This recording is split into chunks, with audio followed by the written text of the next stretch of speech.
ক্ষমা করে দিও গো আমাকে।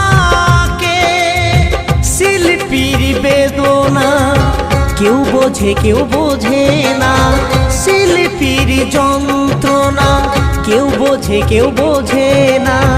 তবু